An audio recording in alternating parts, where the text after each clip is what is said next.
Salut à tous, et aujourd'hui on se retrouve pour une vidéo qui change des autres vidéos qui sont en ce moment publiées sur ma chaîne.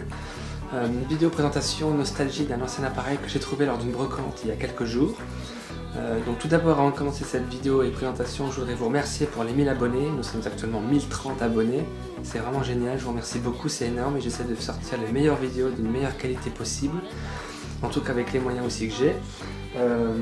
Donc aujourd'hui c'est une vidéo qui va changer de l'ordre des vidéos actuellement mises en ligne sur ma chaîne. Là il y aura un peu plus de paroles et moins de montage.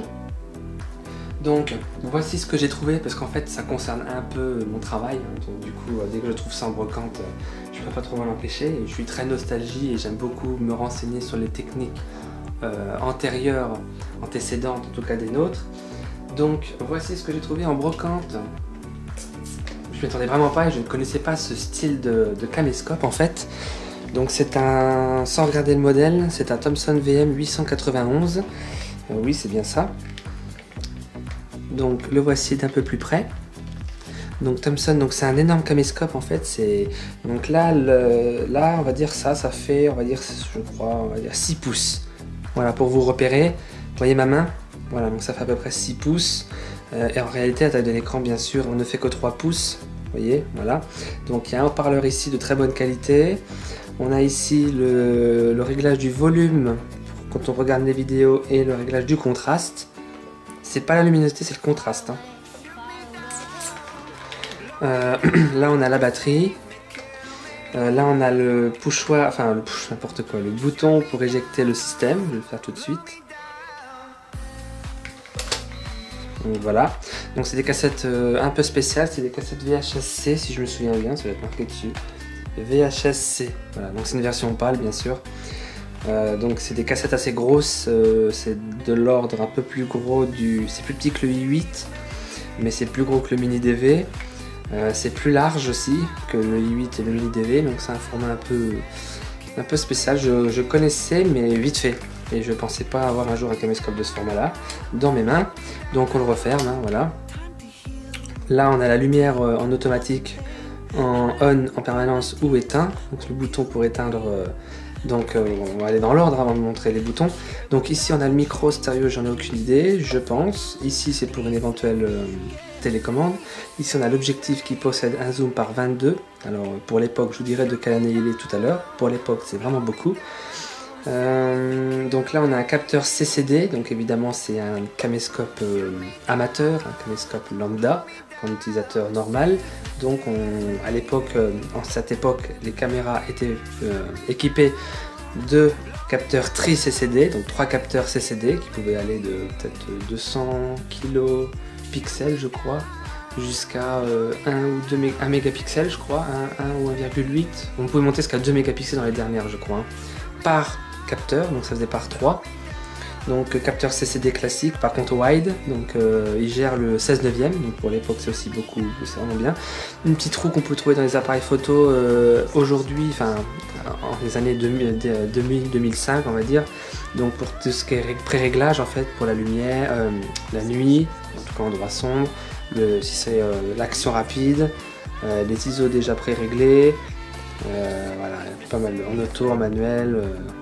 Donc voilà, des effets, donc c'est pied noir et blanc, miroir, il y a pas mal d'effets. On peut aussi rajouter du texte, commencer une vidéo en ajoutant du texte, donc comme une intro. Donc en fait, mettre bienvenue, tout ça, donc c'est vrai que pour l'époque c'est une option sympathique. Le wide, donc choisir 4 tiers ou 16 neuvième. Donc l'optique qui est ici, qui est assez volumineuse, vous voyez. Donc le caméscope est vraiment gros.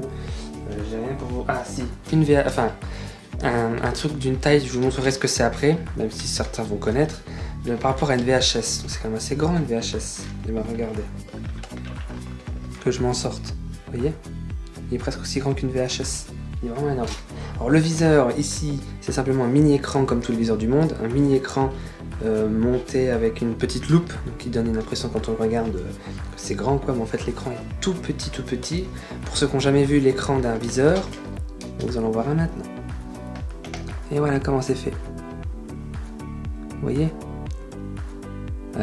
alors si vous voulez que je vous l'allume. Donc le bouton ici pour l'allumer, alors c'est un faux bouton de caméscope professionnel, c'est-à-dire qu'il ne faut pas appuyer et hop, on peut le faire librement sans appuyer, en fait il n'y a pas de sécurité si vous voulez.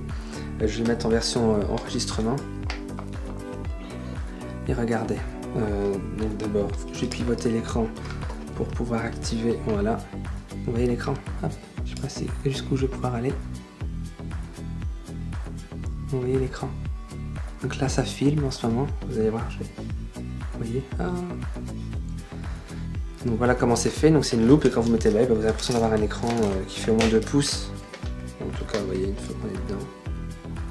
Ouais, ça fait un effet zoom.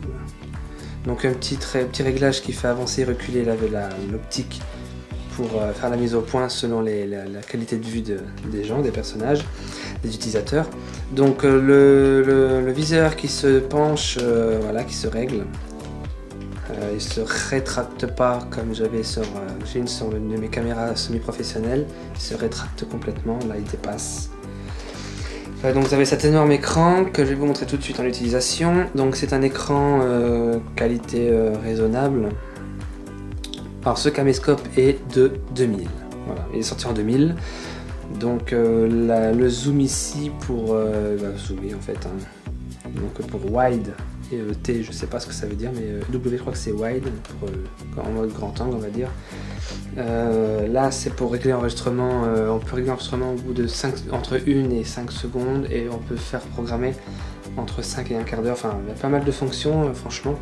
Là c'est toutes les touches pour le lecteur cassette, donc play, avancer, reculer, stop. Donc voilà.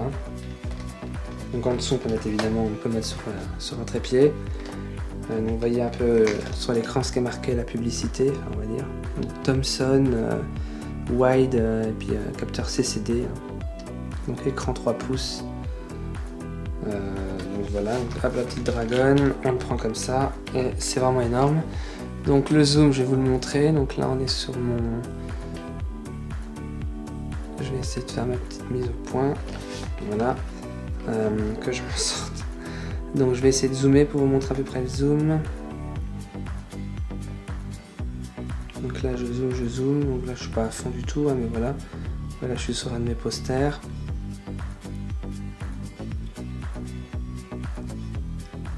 Voilà, donc il y a 2 boutons, 2 fonctions. Donc un premier appui léger, donc le zoom avancera tout doucement, et un appui vraiment supérieur où là le zoom va de toute sa vitesse. Donc il est en pâle, donc 50 entrelacés ou progressif, j'en ai aucune idée, je crois que c'est entrelacé. Voilà, un caméscope Thomson vraiment gigantesque et on va dire en avance sur son temps, je pense, je dirais. Là il y a le bouton pour le menu, on appuie, on accède dans le menu, on descend, on rappuie pour quitter. Donc en avance sur son temps, franchement ouais.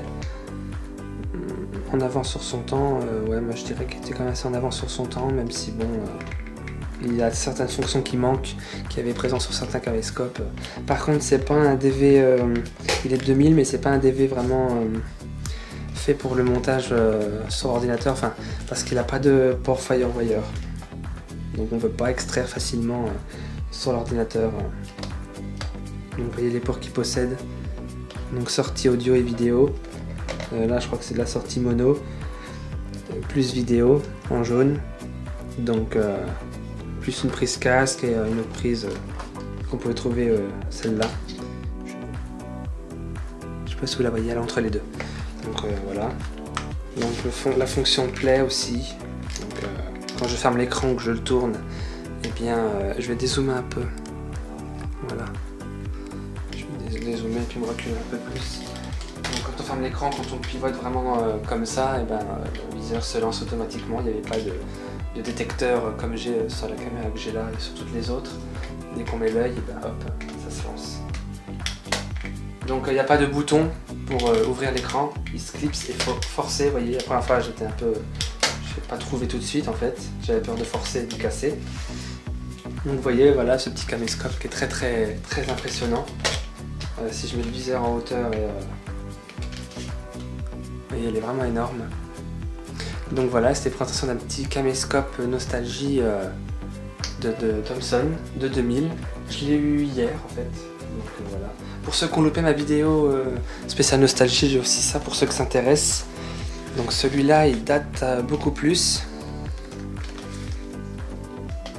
Donc c'est le Handycam SC7. Donc il date de 1994. Il a été élu prouesse du design, donc il a eu le truc du design. Pour ceux qui ont raté, allez voir sur ma chaîne, elle est dispo. Elle doit dater de 2014 je crois, ouais, elle date de 2014 cette vidéo. Donc où je présentais, vous voyez, à 94, il y aurait déjà un écran, un magnifique écran, en plus qui bouge et tout. Donc vraiment en avance sur son temps, j'ai envie de dire. Avec le son en stéréo, très bonne qualité d'image. Vous voyez, assez original. Donc il n'y a pas deux optiques, hein, bien sûr. Là il y a la vraie caméra, l'optique, et avec le faux zoom, la caméra pivote via une lentille et ça fait un zoom en fait, ça zoom. Donc c'est pas un vrai zoom optique, hein, c'est un zoom mécanique. Le bouton d'enregistrement là, la batterie qui se met juste derrière ce petit cache, vous voyez. La cassette, si on ouvre, hop, ça éjecte la cassette. Le caméscope se coupe carrément en deux, on va dire. Donc pour ceux qui ont loupé, hein, je ne vais pas vous faire une présentation, ça va faire trop long. Donc pour ceux qui ont loupé, allez voir cette vidéo, je crois que c'est la vidéo spéciale année 80, il est dedans. Donc je fais la présentation pratiquement complète. Donc pour ceux qui s'intéressent, voilà. Sinon en attendant, donc voilà, une petite vidéo spéciale pour un très très vieux caméscope, donc il y a 16 ans, bientôt 17. Donc vous voyez hein, l'écran. Donc l'écran est la même qualité que celui que je viens de vous présenter, le Sony, et pourtant ils ont 7 ans d'écart, donc voilà. Donc dans les années 2000, les caméscopes avec écran pivotable, c'était pas du luxe, mais voilà, c'était pas encore répandu partout.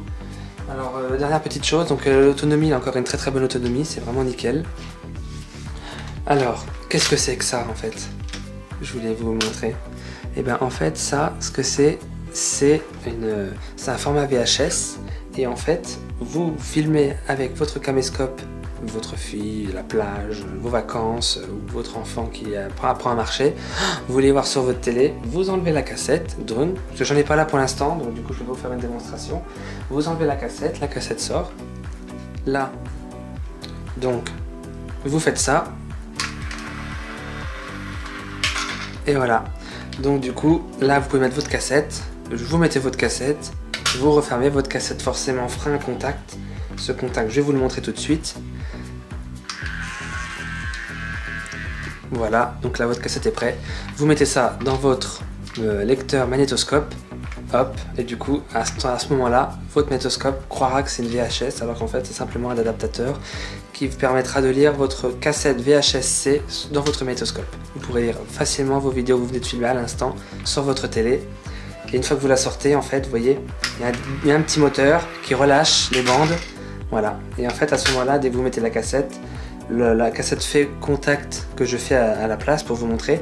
Et en fait là, vous voyez, la cassette va être prise par les bandes ici. Mais du coup, le moteur va mettre les petits crous en fait en place pour prendre la place d'un vrai lecteur, d'une vraie cassette VHS en fait. Donc du coup, il va placer les bandes au même endroit que les bandes originales de VHS pour pouvoir les lire.